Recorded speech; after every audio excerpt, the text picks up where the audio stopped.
Now let's do some demonstration on how we can do joining. First of all, of course, we want to create all the tables required.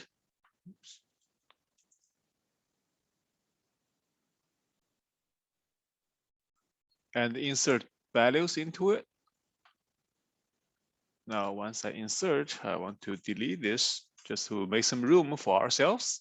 So the first one, of course, is the traditional way of joining tables, which is defined as late as SQL 1989, and revised to add the join clause in SQL 1992.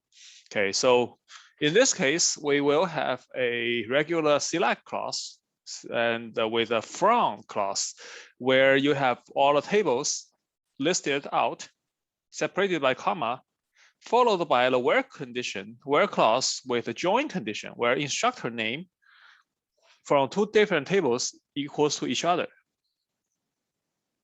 And as we said, this is also called natural join, because you are using the same name, one single name, one single column, same name from two different relations, right? You get all this information. Now, remember, this joining is a row by row, right? So there are 5 instructors in the instructor table, which have courses. So all of this, so there are 5 courses with instructors in the instructor name, with instructors in the instructor table. So let me try this again. There are 5 courses, each with the instructor name in the instructor table. So when you join, you are resulting in 5 rows. Each course, each row in the course table will go through all the rows in the instructor table and find a match. And in this case, because instructor name is the primary key of instructor table, there's no redundancy, there's no repetitive value in the instructor name table. That's why each course will only be matched with one instructor. So still, you are getting 5 data, 5 rows for each course, because each course can find one row in instructor. So there are 5 matches. You get 5 rows back. And you can see that we have 4 Jedis here. We are not selecting distinct. Remember, when you do a SQL select, doesn't matter what column you are selecting out, you are getting as many rows as the matches, unless you do some like a distinct or some aggregation. But that's a different story. But okay, that's another level of manipulation. Without those distinct, without those aggregation, you are selecting every row that is matching, right? So this is the same throughout all the way other ways of joining. Either it's auto join, cross join, self join, or just using the regular join clause instead of this traditional way. Okay. So the second SQL we want to look at is the SQL without with a table alias. With table alias, there are 2 issues. First of all, with this course, with this SQL, there are 2 issues. The first one is the instructor name. As you can see in the where clause, we have an instructor name defined, one in instructor table, another is in course table. But here in the select clause, we do not have instructor name table. We do not have the table defined for instructor name. For this reason, SQL will fail because Postgres does not know which table we want to pick this instructor name from. Okay, it says instructor name is ambiguous because SQL does not know where to get this column from. Of course, as you can see in the where condition, the instructor name from the 2 tables, if this row is selected, if this join is selected, that means the instructor name from both tables are matching with each other, right? However, so whatever table you use, it will be the same instructor name.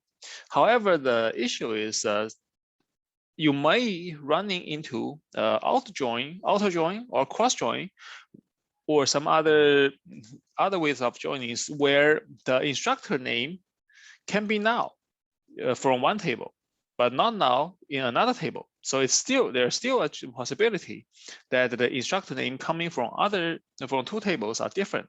That's why you still need to specify which table this instructor name comes from.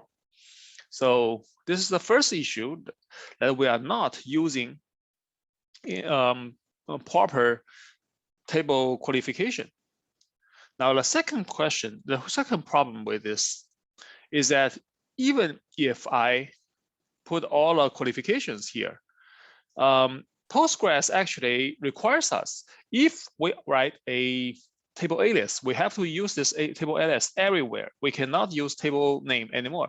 So here, when I put the course.instructor name, it will fail because course, we already specify a table alias. So I have to use a C. Now let me try that.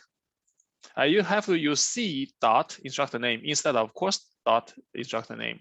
So now here, perhaps you meant to reference the table alias C. So I'm going to replace this with C as well as here. And here is I.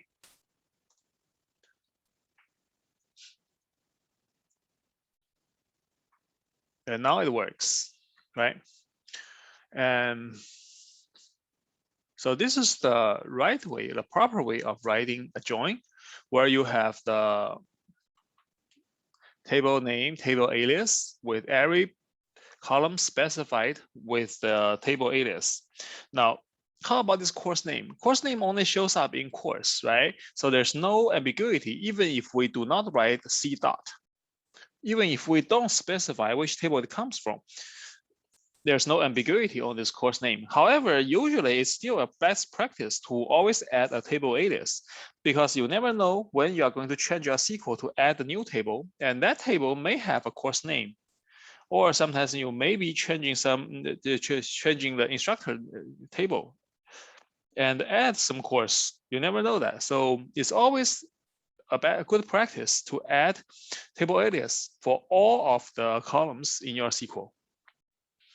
So this is the traditional way of writing a join with the introduction to table aliasing. Now let's see what we have in the 1992 SQL standard, starting 1992 SQL standard, where we have the fun clause. As we can see, this is still the traditional way of writing, and we have the qualification, the qualifications, two set of the qualifications, the joining condition and a filtering condition, right? The new way of writing join is to have a join clause, join on, and separate this join condition from where. Now, usually, so you will have a table in the from clause with a table in the join clause and with the on clause. Usually, I will have the on clause indented a little bit so that I can see when I write this way, I have a from, I have a join, and followed by more join, each join with its own on and end clauses for join conditions. As long as you have on and end indented, it's easier for you to see which table, how many tables are involved, and how many tables are involved in this join. So it's easier this way, and especially in the future when you have more tables, and sometimes even subqueries where you will have queries inside queries. That time, those proper indentations will serve you much better than writing everything in the starting from the first column, right? So this is a join on. Now, how about multi-table join? So the first one is, of course, what we call a star join, where you have the registration, student, and course. Now, it's simple to write a course SQL like this, but as you can see, as long as you have the join indented, it's very easy to see there are three tables, right? You are separating each, you are singling out each table and its joining conditions so that it's easier to see how many tables are involved and how they are joined. The other way is for this registration, because we already mentioned that this is a star join. But in fact, in this particular example, there's only two leaf tables with a registration in the middle. So you can also consider this as a chain. But in reality, when you have a star join, you will have more than one table, or more than two leaf tables joining to the central table. So let's say we have another join here. Joining student 2 as 2. Okay, so then registration have a student 2, and course. Now, there's nothing stopping you from putting students. Oops.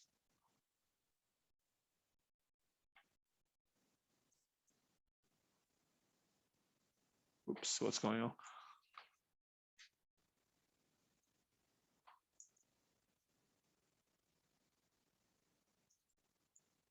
Nothing stopping you. Oops. Registration. It's R. Nothing stopping you from writing student in first and put join here. There's nothing wrong, and you will not run into an error. However, let me just remove this and call it a student. So I'm going to use student twice to do a star join. There's nothing stopping you from moving registration into a join clause and putting any leaf node in the front clause. The PostgreSQL is able to identify that. There's no problem. However, it's more for your convenience that you should put the table in the center in the front clause and put all the leaf nodes in the join. That will give you much more readability, because once you form this tradition, it's much easier for you to draw entity relationship diagram where you just put the registration in the middle and join another student, join course, and 3 leaf nodes joining to the center. It's more easier to read through. It's easier to read through and and easier to visualize. So similarly, for a chain join, right now we have a chain join where registration R joins course joins instructor. You can also switch that, put course in the middle. I'm not in the middle, in the front clause, and put the registration in the join. It works. However, because instructor actually joins the course, this is not a natural way of writing. I think the best thing to think about it is that when you write SQL, you want to follow the flow that you will see in the enterprise in the entity relationship diagram. When tables are joined in a chain, your eyes, when you look at the chart, when you look at the diagram, your eyes look through the chain at one table, at one end of the table, and goes through the chain one by one. That's how you should look at the SQL and should start writing your SQL, instead of jumping from one table to another, from one end to another, then come back to the middle, all these, right? Especially, this is especially true when you have a Snowflake SQL, where your registration joins as student. On another branch, your registration joins course, then joins instructor. Again, you can have a course in the front clause, but then course does not join student directly. Course will join instructor, then join registration. The registration joins student. The easiest way is still join from the middle of the chart and follow the chain one at a time. Once you finish this chain, then look at another chain one at a time. So you write tables in the join statement one by one instead of jumping around.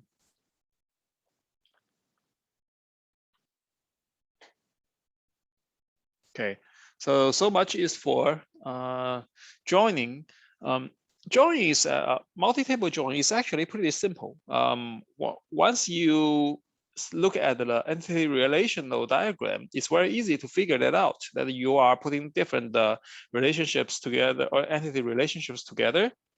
You are joining them by the key by the keys that is in between, that is common to in both tables. But it's the more important thing is how to write it clearly, how to make writing this SQL easier. Following a specific pattern is always helpful in this process. You could join starting from the center for start schema and joining following the chain for the chain schema. Okay, let's look at advanced join, which actually just means you're joining on multiple columns. So you have ID1, ID2, you have sample1 table, sample2 table. Both have two ID columns, and both for in both cases, ID column is both tables are both ID columns in each table are the primary key, right?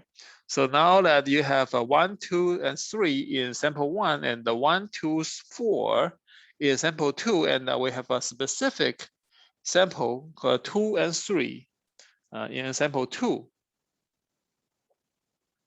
So once we create those,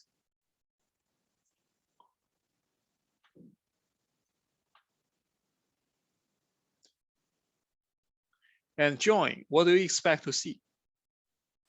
You will see 1 joining 1 and 2 joining 2, right? But 3, there's nothing matching your 3, which makes sense. 1 and 1, 1 and 2, 2. Now,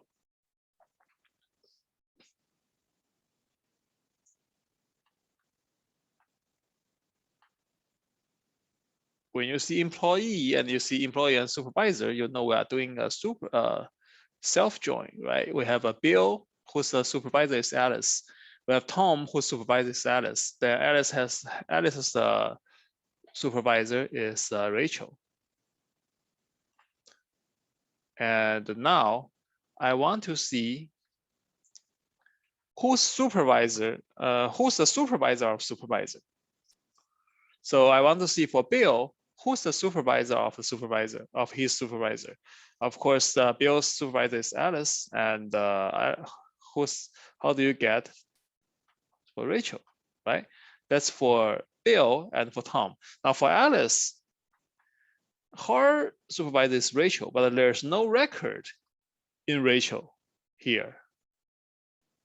If we want to have a Rachel here, then whose supervisor is Rachel? So the problem with this recursive reporting is eventually you will have either you have an employee that does not have a supervisor, or the employee supervisor is, or you just don't have that employee record. Let's say everybody reports to a chairman of the chairman of the executive committee, chairman of the board, for example. Now, that chairman may not be considered an employee. So he or she may not be the employee table. So everybody reports to CEO and CEO reports to the chairman. Or if you don't consider the chairman, then CEO is reporting to nobody. Then the supervisor field will be null. So either way, once you start rolling, this can be a recursive process. We will talk about how to handle this recursive in a specific way, but in general, it's not something you can achieve in regular SQL. In regular SQL, I mean by simple joining. You need to define a recursive structure, which is called common table expression. We will cover this later on. So let's drop this table. We already see how self-join is conducted, and I'm telling you, This self-join, at this point, you can only do set levels. You want to do one level, you want to do two level, that's fine. But if you want to do recursive, you have to wait until we talk about common table expression.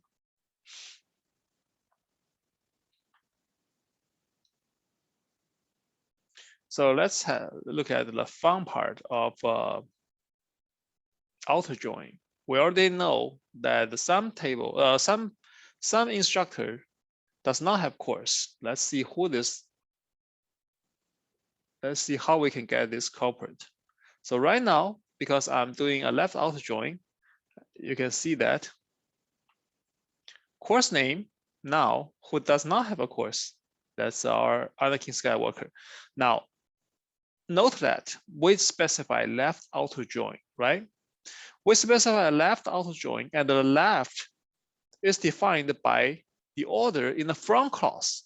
If you put all this in one line, one single line, it will be from instructor left outer join course C. So it's a instructor left to course. This is where you define the left or right. It doesn't matter what you have in course, in select clause or in on clause.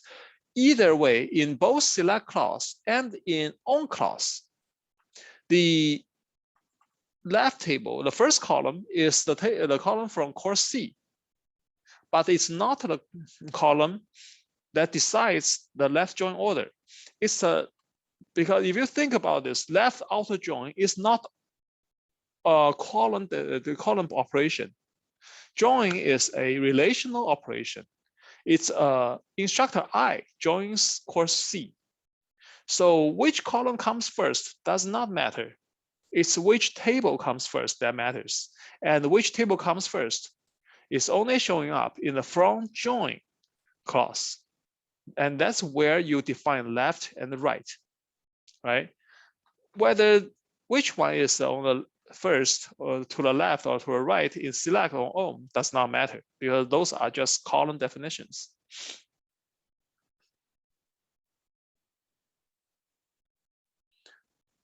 Now let's do the other way around. If we want to do a from course C to left outer join instructor, what does that mean? That means everything in the clause table will have will show up in the result, even it does not have instructor. But do we have a course without the instructor? And the answer is yes. We have a moisture farming for dummies, which does not have an instructor, right? And if you compare the result of this one to the previous one, this moisture farming for our dummies does not show up. And if you remember in last left join, we have Anakin Skywalker from instructor, which is not who does not have any course associated. In this SQL result, when we do a left join from course C to instructor I, this Anakin Skywalker is not showing up because it does not have any course matching it. And when we do the left out join, we are only getting every data in the left table, not necessarily the ones in the right table. The ones around the right table has to have a matching record in the left table in order to show up in the result of a left outer join.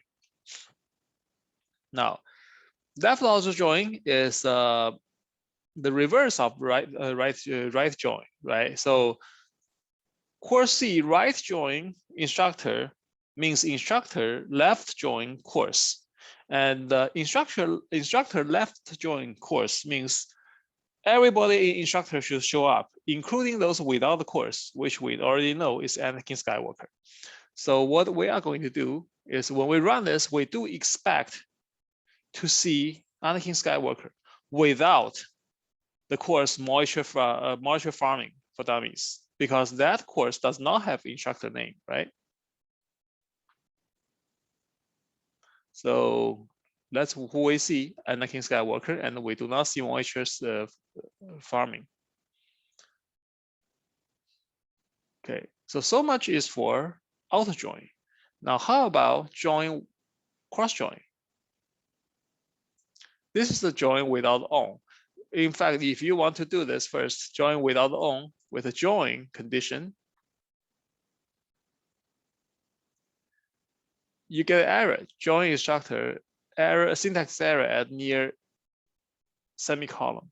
So you can see that the error message is not so helpful.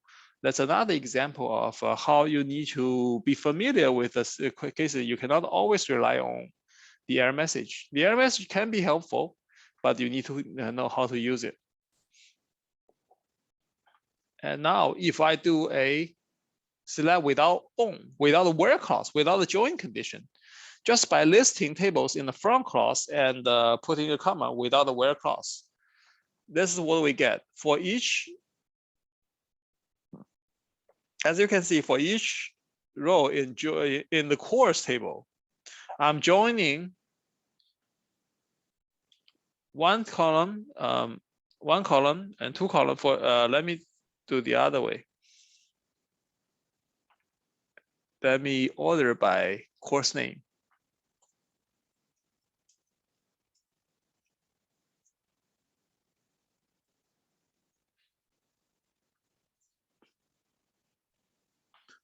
Now, hopefully this gives you a more intuitive example of how SQL is executed.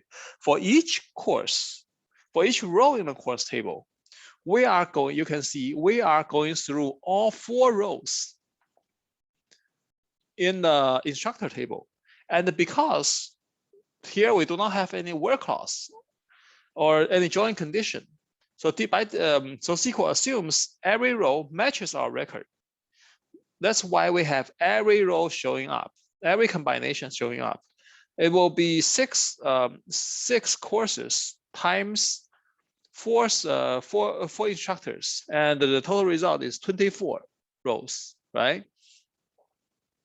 This is how this m by n calculation comes out. How do you calculate how many rows do we have in the cross join the result or Cartesian join product?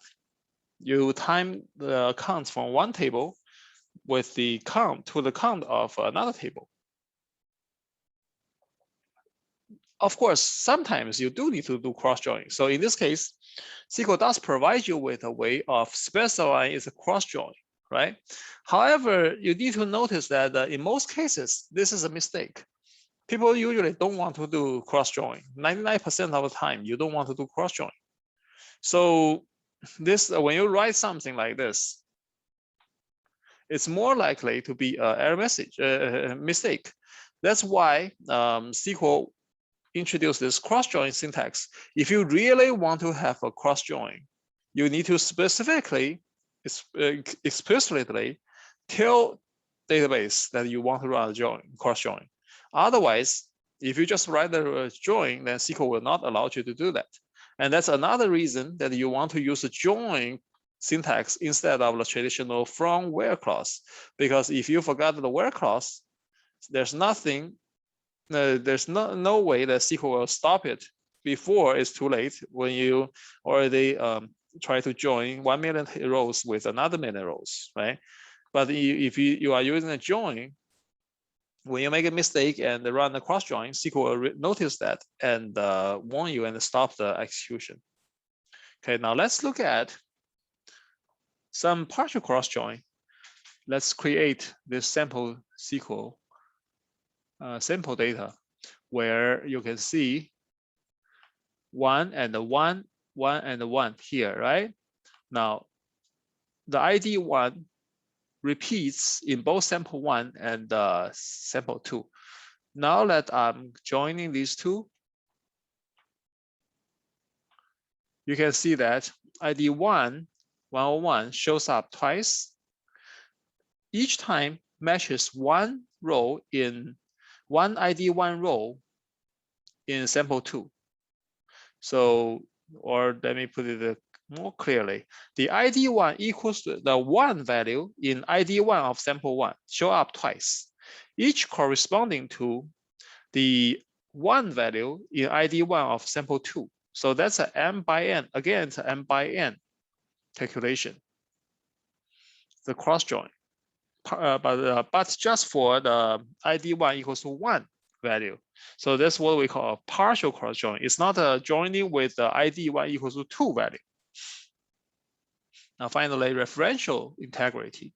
So I'm going to create orders, products and orders where the products table, products column in orders references products, product number column in products table.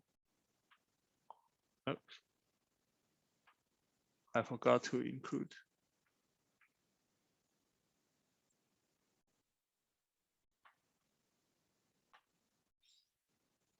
So I created these two tables and insert. Now, first I'm going to insert the value insert the row into the orders table. It fails because orders table insert into table orders violates foreign key constraint, because the product number where I put here is 101 does not exist. Oops. Does not exist in product table. What it says is I'm trying to insert a value, order ID 1, product number 101 into orders, but there's no product 101 in the products table, right? Because if the product number is a foreign key, then everything in the orders, every product in the orders must show up in product first. So what we need to do is to insert this value into product first. And then we run this again. We run this insert into orders again. And this time it works, right? So this is the issue, the first issue we talked about when there's no data in the reference table, in the product table, then you cannot insert this unreferenced value into the orders table. All the values in the referencing table must exist in reference table. Okay. The next thing is, how about I am deleting it now?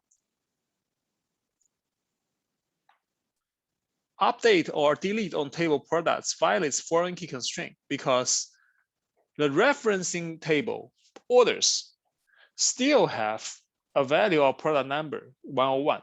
If you delete this from products, then the value 101 in the referencing table, the orders table, does not have a corresponding value in product anymore. So that violates the foreign key constraint. So this will be fail. If I really want to delete, I have to delete from orders first. I'm deleting everything just to make it easy. And now delete from product. Now there's no problem. So this is how you cheat. This is how you cheat orders. Foreign key, referential integrity. So now if I want to also similarly, if I want to drop table products, then there will be an issue because order is defined on top of a products. You cannot drop products while there are still tables depending on it. What you need to do is to drop orders first, then drop products. Now everybody is happy. All tables are dropped.